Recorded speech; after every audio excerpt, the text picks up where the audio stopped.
વાત કરીએ મહારાષ્ટ્રના પાલઘરમાં ગેસ લીકેજ થવાની ઘટના બની છે। મહારાષ્ટ્રનું પાલઘર જ્યાં ગેસ લીકેજ થવાની ઘટના બની છે। કેમિકલ કંપનીમાં ગેસ લીકેજ બાદ અફરાતફરીનો માહોલ।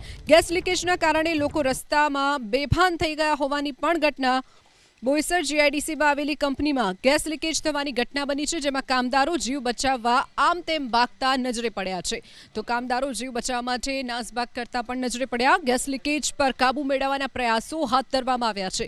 જે દ્રશ્યો આપ જોઈ રહ્યા છો મહારાષ્ટ્રના પાલઘરના છે, જ્યાં બોईसर जीआईडीसी આવેલી છે। જીઆઈડીસીમાં એકાએક ગેસ લીકેજ થવાની જે ઘટના બની હતી, તેમાં લોકો અને જે ખાસ કરીને કામદારો હતા જીઆઈડીસીમાં, તેઓ નાસભાગ કરતા નજરે પડ્યા છે। તો કેટલાક લોકોને ગેસની એ રીતની અસર થઈ કે રસ્તા પર જ બેભાન થઈને પડતા પણ કેટલાક લોકો નજરે પડ્યા છે। જે દ્રશ્યો આપ જોઈ રહ્યા છો મહારાષ્ટ્રના પાલઘરમાં ગેસ લીકેજ થવાની ઘટના બની છે। તો મહારાષ્ટ્રના પાલઘરમાં ગેસ લીકેજ થવાની ઘટના। કેમિકલ કંપનીમાં ગેસ લીકેજ બાદ અફરાતફરીનો માહોલ। ગેસ લીકેજના કારણે લોકો રસ્તા પર પણ બેભાન થતા નજરે પડ્યા। તો બોईसर જીઆઈડીસીમાં આ કંપની આવેલી છે, જેમાં ગેસ લીકેજ થવાની ઘટના બની હતી।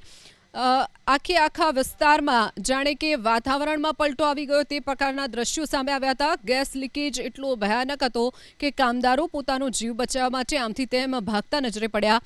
કામદારોમાં અફરાતફરી મચી ગઈ હતી। જે દ્રશ્યો આપ જોઈ રહ્યા છો, ગેસ લીકેજ પર કાબુ મેળવવાના પ્રયાસો પણ હાથ ધરી દેવામાં આવ્યા છે। કેટલાક લોકો તો રસ્તામાં જ બેભાન થઈ ગયેલા નજરે પડ્યા હતા। તો અત્યારે ગેસ લીકેજ પર કાબુ મેળવવાના પ્રયાસો હાથ ધરાયા છે। મહારાષ્ટ્રનું પાલઘર જ્યાં કામદારો જીવ બચાવવા માટે આમથી તેમ ભાગતા નજરે પડ્યા હતા। બોईसर જીઆઈડીસી જ્યાં કંપનીમાં ગેસ લીકેજ થવાની ઘટના બની હતી। કામદારો જીવ બચાવવા માટે આમથી તેમ ભાગતા નજરે પડ્યા હતા। કેમિકલ કંપનીમાં ગેસ લીકેજ બાદ અફરાતફરીનો માહોલ। તો બોईसर જીઆઈડીસીમાં આવેલી કંપનીમાં ગેસ લીકેજ થતા કામદારો પોતાનો જીવ બચાવવા માટે આમ તેમ ભાગતા નજરે પડ્યા છે। મહારાષ્ટ્રનું પાલઘર જ્યાં ગેસ લીકેજની ઘટના બની છે।